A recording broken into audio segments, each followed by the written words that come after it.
Hello friends, welcome to my channel. বাঙালিরা কিন্তু আগাগোড়াই পিঠে খেতে ভীষণই ভালোবাসে। আর আমাদের এই তালের সিজনে আমরা নানা রকমের পিঠে বানিয়ে বাড়িতে খাই। তো সেই রকমই আজকে একটা পিঠে বানাতে চলেছি আমি, তালের পাটিসাপটা।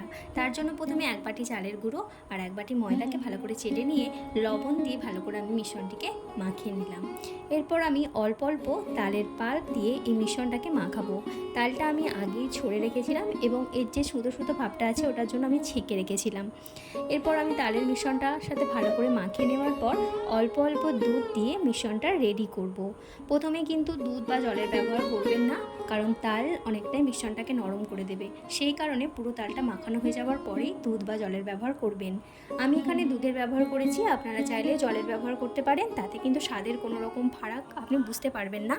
এবং যারা মিষ্টি খেতে ভীষণই ভালোবাসেন তারা এই মিশ্রণটার মধ্যেও চিনি অ্যাড করতে পারেন। তো আমি খানিকক্ষণের জন্য চাপা দিয়ে রেখেছিলাম, কারণ যেহেতু চালের গুঁড়ো আছে অনেকটা লিকুইডটা টেনে নেবে, মানে দুধটাকে, সেই কারণে আমি খানিকক্ষণ ভিজিয়ে রেখেছিলাম। তারপরে আমি দেখলাম যে এর টেক্সচারটা আরও একটু তরল হবে এবং স্মুদি হবে, সেই কারণে আরও কিছুটা দুধ অ্যাড করে আমি দেখুন এইরকম মিক্সচার রেডি করে নিয়েছি। এরপর একটা ননস্টিকের তাওয়াতেই বলুন বা কড়াই প্যানেই বলুন খানিকটা অয়েল ব্রাশ করে নেওয়ার পরে আমি মিশ্রণটিকে একটু স্প্রেড করে নিলাম। এবার ওপরের কালারটা চেঞ্জ হয়ে এলে আপনারা বুঝতে পারবেন যে নিচের দিকটা হয়ে গেছে।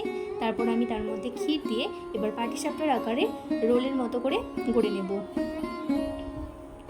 এভাবে রোলের মতো রেডি করে নিলেই হয়ে যাবে খিরসা, তালের খিরসা পাটিসাপটা। এরপরে আমি আরও একটি এভাবে গড়ে নেব। তবে আপনারা চাইলে এটা নারকেলের ছাই দিয়েও করতে পারেন, তাতেও কিন্তু খেতে ভীষণই ভালো হয়।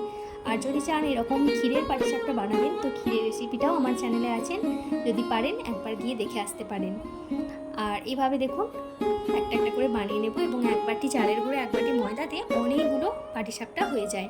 আপাতত আমি দুটো বানিয়ে আমি আমার ছেলেকে একটু দিয়ে আসি, দাঁড়ান। ও খেয়ে বলবে কেমন হয়েছে। আসলে বাড়ির প্রথমে যে কোনো কিছু বানালে ওকেই আগে আমি খাওয়াই, আর ও মিষ্টি খেতে ভীষণই পছন্দ করে, বিশেষ করে তালের জিনিস। ওর তো ভালোই লেগেছে। আপনারা চাইলেও আপনার বাড়িতে আপনার বাড়ির সদস্যদের সকলকে খাওয়ান। আশা করি সকলের খুব ভালো লাগবে এবং তারা বলবে আবার একবার বানানোর জন্য। আজকে এতটুকুই, দেখা হচ্ছে অন্য কোনো একটি ব্লগে। সকলে ভালো থাকবেন, সুস্থ থাকবেন। আর যদি রেসিপিটা ভালো লাগে সকলের সাথে শেয়ার করে দেবেন আর চ্যানেলটিকে সাবস্ক্রাইব করে পাশে থাকবেন।